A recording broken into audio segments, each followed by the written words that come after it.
We are the South Central Oregon Interagency Fire Management Team 3. We've been working with fire for the last couple of days. We've got some updates we're going to share with you tonight. You picked up an agenda when you walked in the door. This is the format we're going to follow tonight. We each got a few quick things to say, and then at the very end, we're going to open it up to your guys' questions. So as we go through, as everybody speaks, if you can hold your questions till the end, because it's very likely what you want to ask will probably be answered by these folks as they speak. This particular video that we started with up here, we had it moving through. It was shot by some aerial recon resources on the second day of the fire. That's what the fire looked like. We went ahead and put together a slideshow of pictures and a few more videos that we'll play at the end. If you want to stick around for that, we'll play that. Got some good pictures and more videos that we'll play at the end. So to start with, I'm Morgan Lindsay. I'm the Public Information Officer, one of the Public Information Officers on the fire. And I'm also, my daytime job, I'm the Klamath County Emergency Manager, so I go over in the Klamath Falls area. I'm going to have the team introduce themselves, starting with somebody that you guys probably know. Daniel David, Sheriff's Office. I'm Coley Nider. I'm the IC trainee on the fire, and my day job is a fire management officer down in Lakeview, in the Lakeview Ranger District. I'm Terry Craig. I'm actually out at the Deschutes National Forest, and I'm a soil scientist and a forester, and I'm on the fire as a resource advisor. Good evening. My name is Eric Kruger. I'm currently acting as Operations Section Chief on Team 3. My day job is Fire Management Officer at Klamath Ranger District, so I live in Klamath Falls. Okay, so the first thing that we're going to do is get an update from our incident commander, Coley Nider, so I'm turning it over to him. So, our team was ordered last week to help take over this incident. And we weren't exactly sure what kind of capacity we would take it over as. We initially thought, most of it would be rehab, and that's what it ended up turning out to be. Doing a lot of repair work on the fire. So when we showed up, Team 6 handed us a package of several resources, including excavators, dozers, chippers, several hand crews, several engines. And then we've deployed those folks in a lot of the removal out around the perimeter of the fire where they had prepped the roads of all a lot of the trees that we removed in order to prep for the fire to come to those roads and road burnouts. So we're doing a lot of cleanup there around the perimeter as well as the interior when we were trying to put dozer line direct to the fire. We had a lot of dozer lines out there. So we're using excavators now to clean up those lines, put in water bars to make sure that if we do have a wet winter, which hopefully we will, we aren't going to lose a lot of our soil or vegetation as it wash off the side of the hill. Just trying to get things stabilized so that things can start healing out there. Projection, we're probably going to be here for a week to 2 weeks doing this repair work. And some of it, like I said, was the repair of dozer lines, hand lines. We're also looking at doing some of the material that we used we originally removed, potentially used for some sort of commercial use, whether it's firewood or maybe even timber, just to be determined there. But we do have some processing going on where we're decking some of that stuff in the event that we can use that material. But so we're going to just slowly ramp down as we finish up our repair out there. We'll slowly start moving resources out. So over the next week, 2 weeks, the amount of folks that you see in Forest Service uniforms and state uniforms is going to start diminishing. So the impact will lessen to the community. But that's about what we're going to be doing for the next week or so. Next on the list, we're going to get an operations update from Operations Section Chief Eric Kruger. He's also going to talk about the fire behavior that we're seeing out there and what we expect weather-wise over the next couple of days. Colton did a very good job of explaining kind of what's going on there. We're not just focused on the rehab and that. There's still a lot of fire out there, 58,000 acres. And as you guys can see the smoke from today, there's a couple areas, so right up there off the 3315 road, that's the big smoke that you're seeing today. And what that is in the maps you have, it's really hard to see, but you'll see everything's kind of in red, and you'll see little areas here that are still showing green. So that's an island, an unburned island, and that fire is still chewing in that unburned island. It's 1,000 feet in, even with a 30 or 40 mile an hour wind. I don't think, and it got any trees, still don't think that's going to get outside of our lines. So we're letting that burn on its own.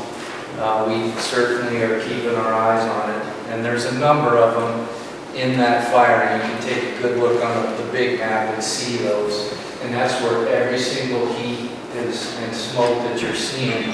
You can see it on this map as well.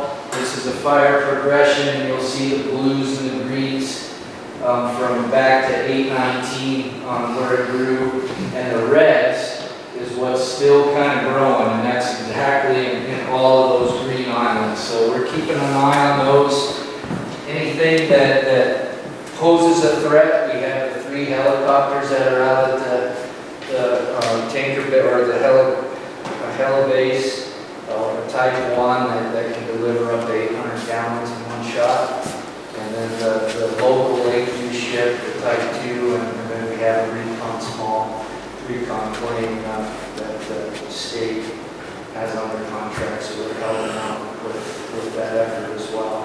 But we put the heavy up today to help squash a little bit of heat that we felt was a little close, and the way the winds were blowing, we were getting a little smoke, drift smoke over the line into the grid, and we're just not taking any chances. So we still have a pretty heavy presence operationally. I counted in the IP today. I'm responsible for about 192 people out there right now on the fire line. That doesn't count the camp folks that are helping, and then of course all the overhead. So 190 folks are out there each day. Probably about 18 engines, 4 water tenders. There's well over 30, 40 pieces of equipment that are helping process and clean up all of the prep work that we did to catch this fire. There's 3 helicopters, so we've got plenty of resources on it. We will slowly start to glide path down when some of these resources have been here. They were gracious enough to extend, and they're going on 20 days now. And so at 21 days, we've got to let them go. And unfortunately, some of those resources are hard to get. There's other fires burning, as you all know. To get more resources in, sometimes tough, but we feel we can naturally glide down with the fire behavior we're seeing. Really, today with the winds, I saw my first couple of trees torch in probably over a week and a half. And that was because it's still hot and dry, and we still have that in the future. But as long as the winds stay, below 20, even when it gusts into 25 today on the ridge tops, we only saw a single tree torching. We never saw any large groups, nothing more than a couple trees. They'll clean up those 100 acres. We're going to see smoke until we get significant moisture or snow. So you will see smoke up there. Just know that that's where it's burned. And I know Rorick and the Paisley Ranger District, Lakeview will chip in, Bly from the other side. We're going to be patrolling this until that happens, until the snow comes. So, weather-wise, long-term, we still got our Indian summer ahead of us, and we're still in fire season, as you all know, here in the Northwest. So, luckily, we have shorter days now, and our humidities, we're getting better recoveries. We've got a dry cold front coming in. Our weather service is saying on Friday, so we could get some more gusty winds. Today was a good test for us, and we have the resources to respond to anything. And on Friday, we will still have those resources to respond if this thing decides to try to do something. I don't foresee that happening, even with the dry cold front. After that, starting next week, it's going to get a little colder, in the 70s, and we may even see some freezing down here in the valley in the mornings is what the weather service is saying. Unfortunately, no moisture in the future, at least what the weather service is saying. So, but that could change. 7 days out, and it's pretty much a guess for them. So we'll keep our fingers crossed for that. I'll be sticking around too if you have any other specific questions for me regarding operations. Thank you. Thanks. Next on the list, Daniel can come up and talk about the law enforcement perspective and maybe answer some questions about evacuations that you probably have in your minds.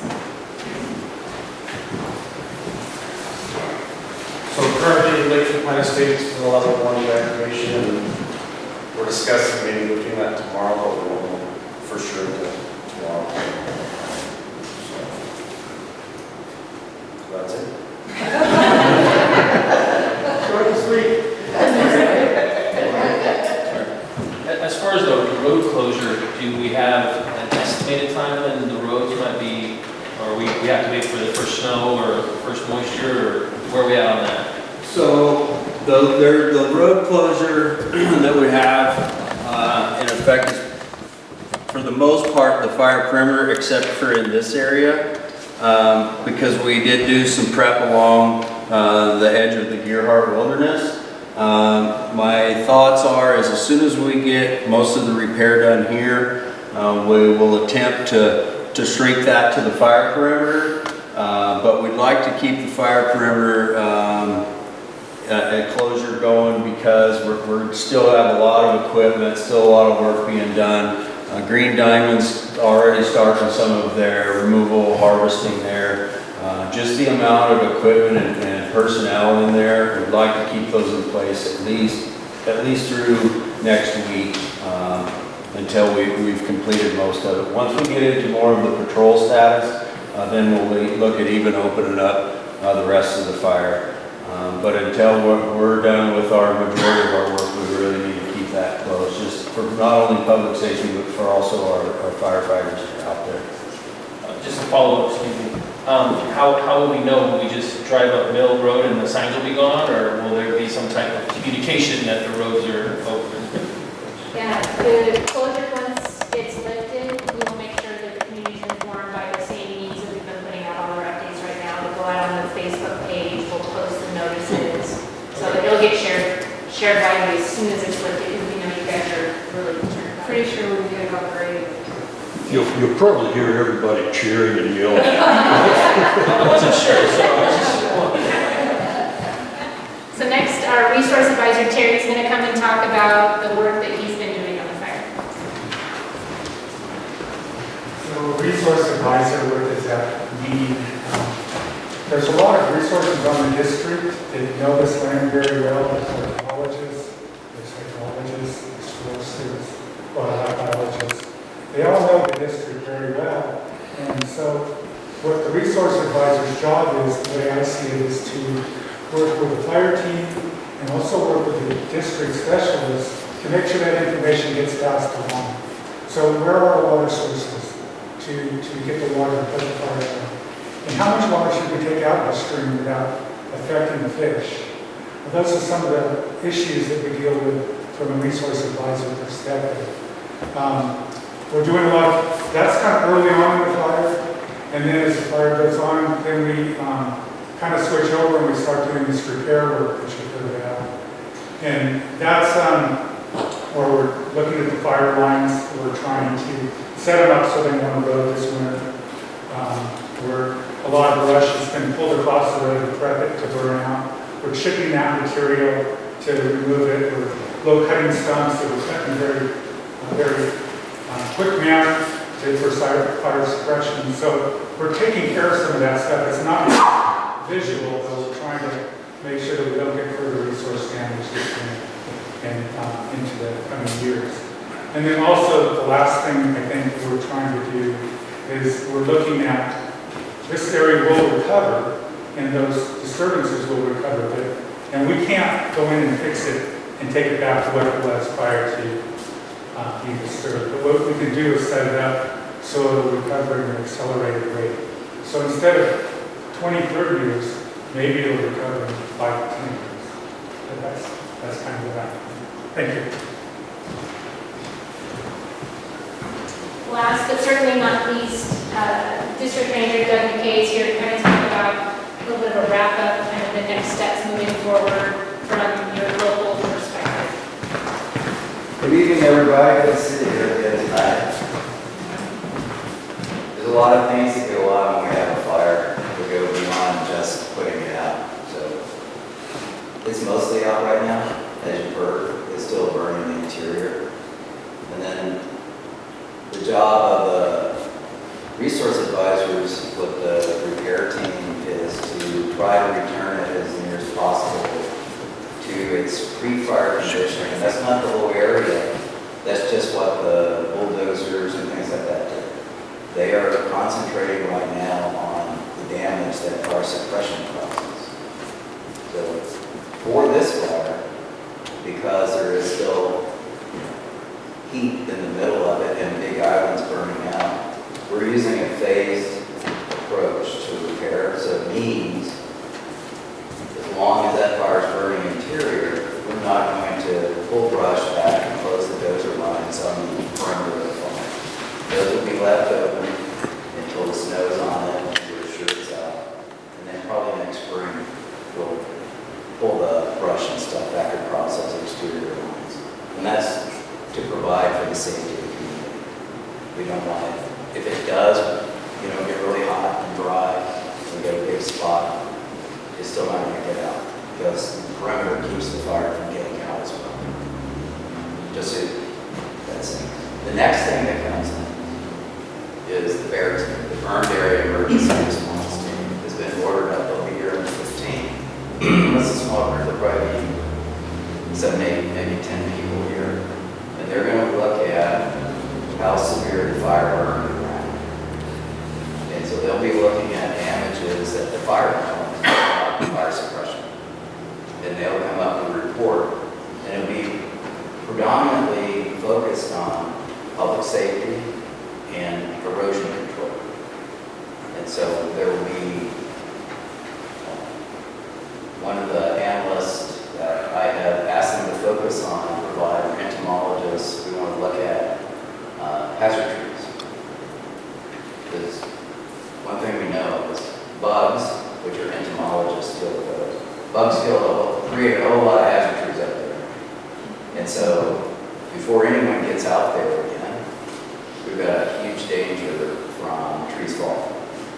So that's one of the things that we're focusing on right now and moving forward with is we want to propose a roadside salvage to take hazard trees away from the sides of the roads so that when people are out there, even if you're out there to collect firewood, you're not at risk from falling trees. So that's what we're looking at right now, and they all of these things line up like a conveyor belt. So the suppression repair gets done, the bear comes in, salvage will be based on a lot of it on what that bear team says. So in between those, there will be a rapid assessment team that's already been put together by the region. The regional office will send them down and they'll look at the analysis that's been done from the bear team and talk about the viability of salvage center and what we can do.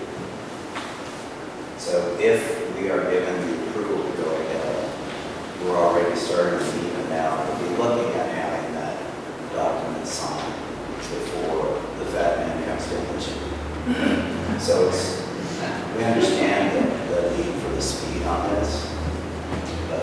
Those are the steps that you can be expecting for your forest in the near future. We will be doing deck sales, exactly how much we're analyzing that right now, but we're looking at having those deck sales out before the end of September. Sounds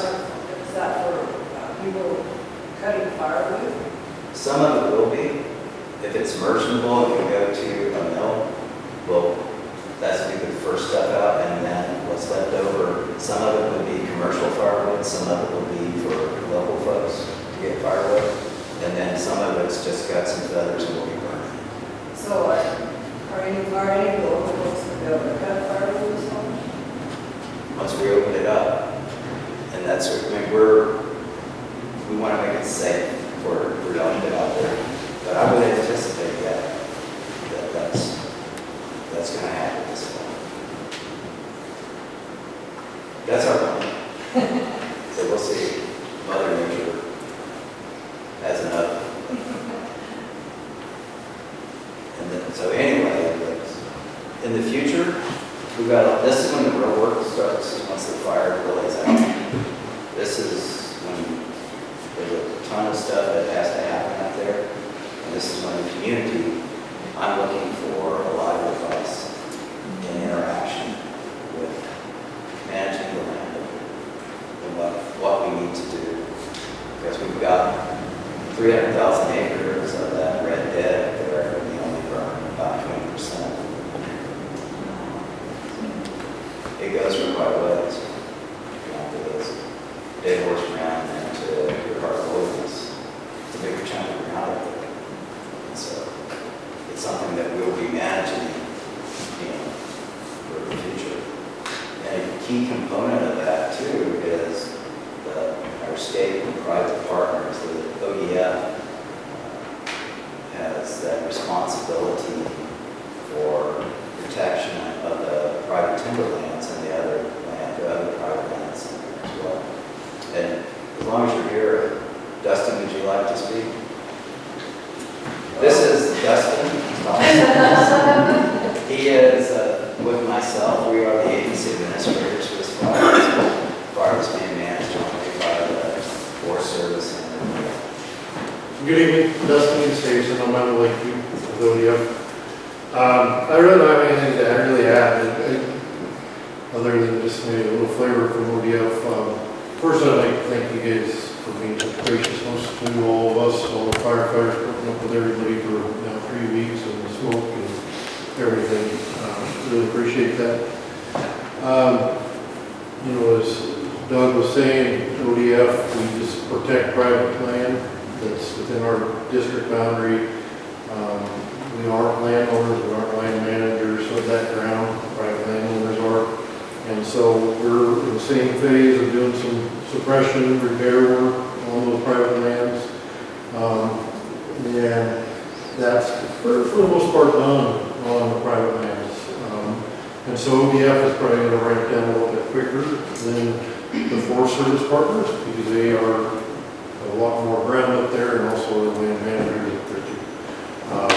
And then we'll kind of switch gears into more of the forestry aspect of it, working with the private landowners and the salvage harvesting.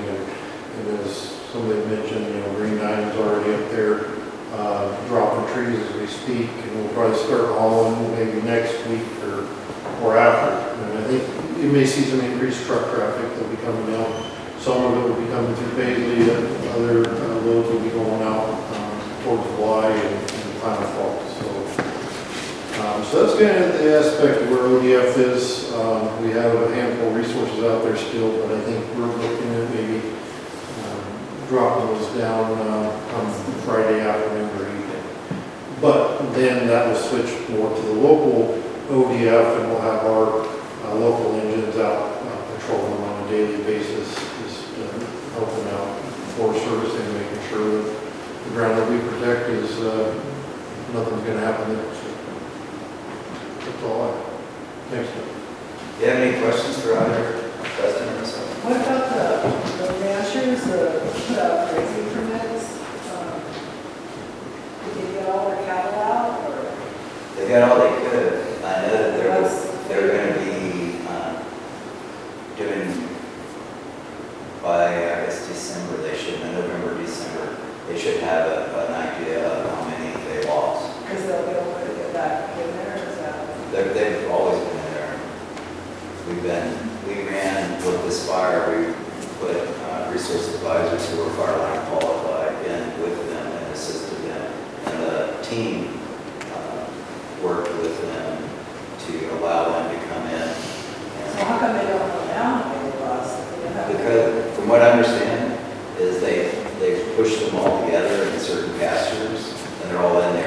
mixed brands, and so now they have to get them out and count.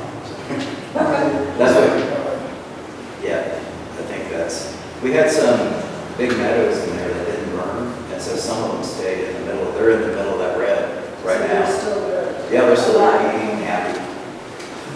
They get there, they've just gone on, they moved up there, and those girls don't like to leave. So what's, next year, how much of it, do you have an idea how much will be available for the community? I don't know that yet, but, as much as possible, we want to see as little impact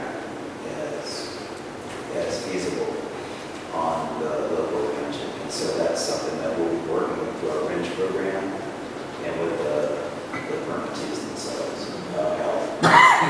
If they can't get in, where we're going to go, rebuilding fence, how you get fence, how you purchase it, who does, who's going to build it, all that kind of stuff. There was a lot of, we analyzed for all of that while we were there, how many miles of fence we burned up and things like that. So some of that will have to go back in place. And we're still in the process of analyzing it. But we're not trying to limit anyone or any of the economic activities. We may be forced to because of a hazard or there's not a fence up or something like that. The little grass will be have grown back and everything. We'll see. Sometimes it does, it's really amazing. And so other times it doesn't. So The bulk of the feed sources from the meadows on the currents.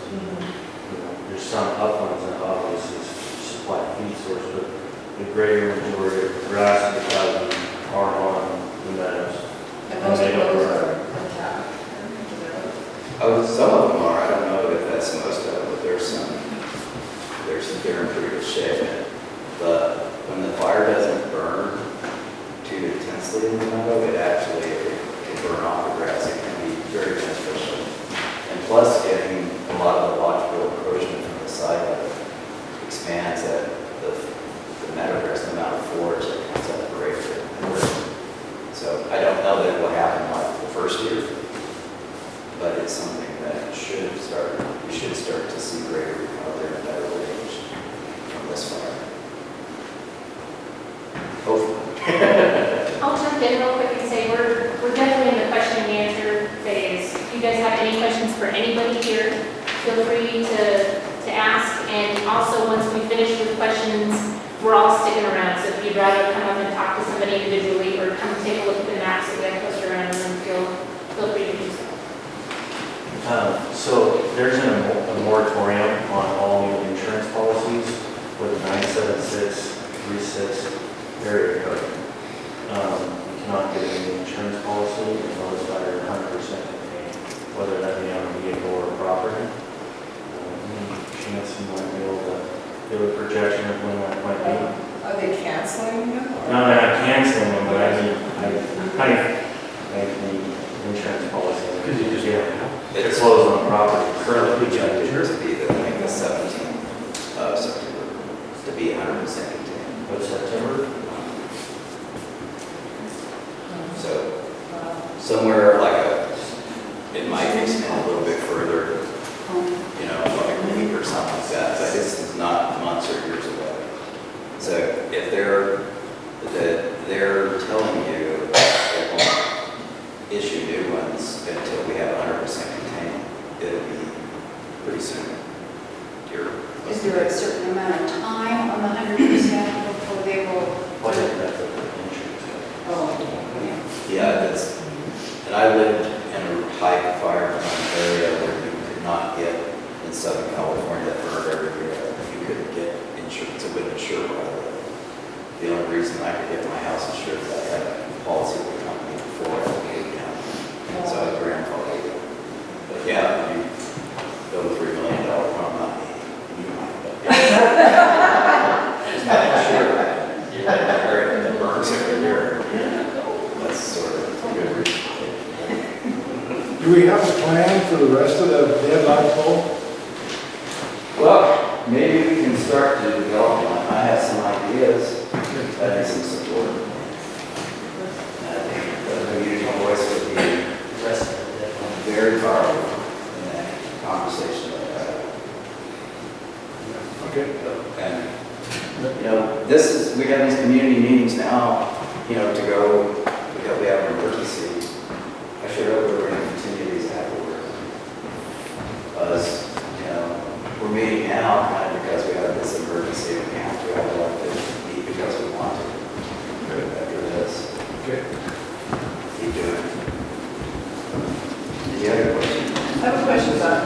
Go ahead. I come to something you said about the fire teams that, have been here for 20 days, and then you won't have anybody to replace them. Did I hear you say something? We have some of the crews we've been able to replace, but there are some positions that there's nothing out there. It's unable to fill because of all the other fires in the Great Basin. We're all national resources.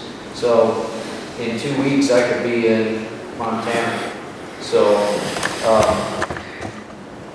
there's some positions, not so critical, but there are some positions that we probably won't be able to fill. But for manpower, crews, engines, we have enough here within the Skafump area. We're all kicking in engines. I'm kicking in engines from Klamath. Chamalt's kicking in engines. Chiloquin. We're all kicking engines in to come here to be on this fire to patrol. So we're not going to be left behind? No. We're going to slowly ramp down from our team, but like I said, Rorik has his engines. They will be patrolling, and we're all going to kick in to help. Because, his folks, they've been dealing with this from the start. They're tired. And at some point, they're going to need a break, and we'll bring in our folks from around the Skafump area. State, same thing. They're bringing in they have folks from all over the state coming down here to help because their folks are tired too. That was going to be my question. Is this new fire in California, is it going to cause resources from here to have to go there? There's a possibility. A lot of us, we have to go available first. We can't, they don't make us go. We have to go available, and sometimes the powers to be at the forest level say, you know what, we're at high fire danger, we're going to hold on to our folks. We have a 58,000 acre fire within our area, and it's not 100% contained, so we may stick around here to make sure that it does not come out. And I think from our perspective, about a week ago, we had close to 1,100 people on the fire. We're down to a little under 200 right now. And there's two reasons for that. That is the intensity of the fire. They're not needed here. They're not being pulled off this fire to go somewhere else because we need them. And we ramped down on purpose to a level that is appropriate to the fire and present safety. As you probably are well aware, this nation spends a tremendous amount of money every year fighting fires. So that's one of my jobs is to try to help keep those costs as low as possible. We're not releasing people we need. We keep them, and when we no longer need them, we release them to save money. But your fire right now wouldn't really support having more than 200 people. So that's... Are you going to keep the fire going? Not for much longer. That's what these guys are here, and they'll be deciding is to support a certain number of folks, and when they can't support them, then everyone locally takes over the fire. It just ramps down. There's types and levels of incident command teams, from the highest type 1 to a type 2 to a type 3, and they can come down to a type 4. Coley's the IC of the type 3 team. It's the one that was here when it was running and gunning was a type 2. So the size and the complexity of the fire dictates what type of team is there. So where are the crews going to be stationed? We're going to stay. So one of the plans that we may not happen this way, but I think this is the way it will go, is we'll end up having to travel to Lakeview and then travel out here, and we'll use a lot of the local resources, and then like Eric said, we'll send trucks from Lakeview, Chenault, Chiloquin, Lye, and some of those closer areas that can go back home at night or come out here during the day to patrol. But shortly after the Type 3 team leaves, a lot of we support out of Lakeview and have folks that are self-sufficient that can find a place to camp, feed themselves, and that kind of thing, rather than having to provide meals for them.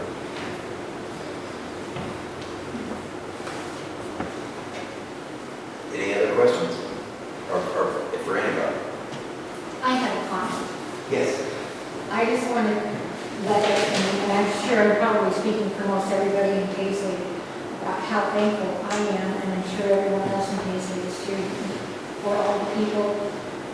crews, the Forest Service, BLM, and all the private firefighters or whatever, wherever they came from.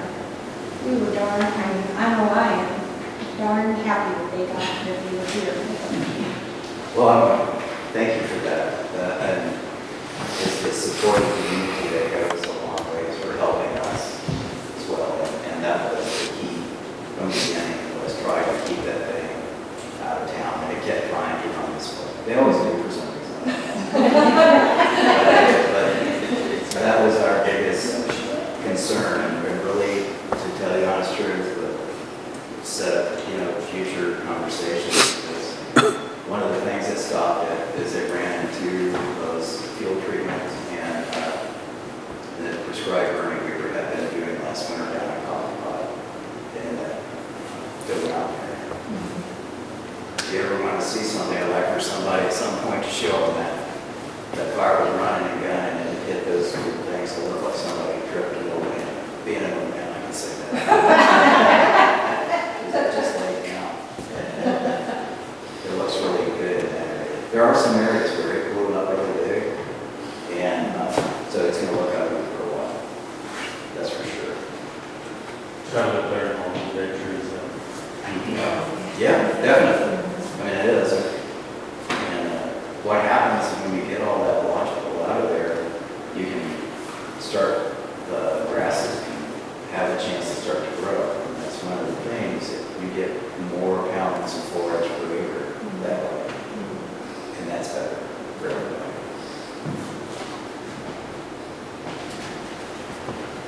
Well, wrapping up, like I mentioned already, we're going to stick around if you guys want to come up and take a look at some of these maps up here. Fire progression map shows, how the fire expanded throughout the day-to-day. Over here, this map is talking more about the suppression efforts the teams have done. Back on that table back there, we've got some before and after pictures related to the treatments that Doug was just talking about. And then also, all related to what Doug was talking about, this is going to be the last team meeting that we as a team hold. We're ramping down, keeping costs as low as we can, so a lot of us are getting ready to head out of here too. So we're still going to be pushing out the updates as necessary and keeping everybody apprised of the situation.